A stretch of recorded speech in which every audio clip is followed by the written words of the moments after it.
Sir Dhananjay ಇದು ಇದೆಯಲ್ಲಿ ಹಿಡಿದಿತ್ತು sir Hassan Sakleshpur ಭಾಗ. ಇದೇನದು ಹೇಗೆ ಹಿಡಿದ್ರಿ ಅಂತ ಹೇಳಿ ನಿಮಗೆ ಮದ ಸ್ಟಾರ್ಟ್ ಆಗಿದೆ. ಅದು ನಮ್ಮ ಮದ ಬರ್ತಾ ಇದೆ, ಹೇಗೆ ಹೇಳ್ತೀರಾ? ಅಲ್ಲಿ ಲೀಕ್ ಆಗ್ತಿದೆಯಲ್ಲ, ಅದು ಸೈಡ್ ಅಲ್ಲಿ ಆ ಲಿಕ್ವಿಡ್ ಮದ ಏನಾಗಿದೆ ಸರ್ ಅದು? ಈಗ ಸ್ಟಾರ್ಟಿಂಗ್ ಇದೆ, ಮದ ಬರ್ತಿದೆ ಇವಾಗ. ಇದಕ್ಕೆ ಧನಂಜಯ ಮದ ಇದೆ ಸ್ವಲ್ಪ ದೂರದಲ್ಲೇ ಇದೆ ಸರ್. ಆಗ ಯಾವುದು ಧನಂಜಯ? ಹೌದು. ಇವಾಗ ನೋಡಿ ಎಷ್ಟು ದಪ್ಪ ಇದೆ.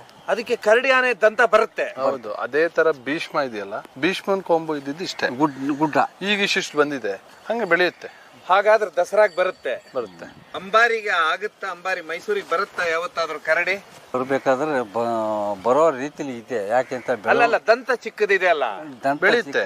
ಅದು ಸ್ವಲ್ಪ ಮೈಯೆಲ್ಲ ಸೌರಿ, ತಲೆ ಹತ್ರ ಹಾಕಿ, ಕಿವಿ ಹತ್ರ, ಸುಮ್ನೆ ಬಾಯಿ ಹತ್ರ ಎಲ್ಲ ಸೊಂಡ್ಲೆಲ್ಲ ಇದ್ ಮಾಡಿ, ಅವು ಮತ್ತೆ ಚಿನ್ನಪಣ್ಣ ಹೇಳ್ದಂಗೆ ಸೊಂಡ್ಲನ್ನ ಹಿಡ್ಕೊಂಡು ಅದೆಲ್ಲ ಅದಾದ್ಮೇಲೆ ಅದು ಓಕೆ ಅಂದಾಗ ಮಾತ್ರ ಅದು ಕ್ರಿಯೆ ನಡೆಸಿ. ಬಾಕಿ ಅಂತ ಫೋರ್ಸಬಲ್ ಆಗ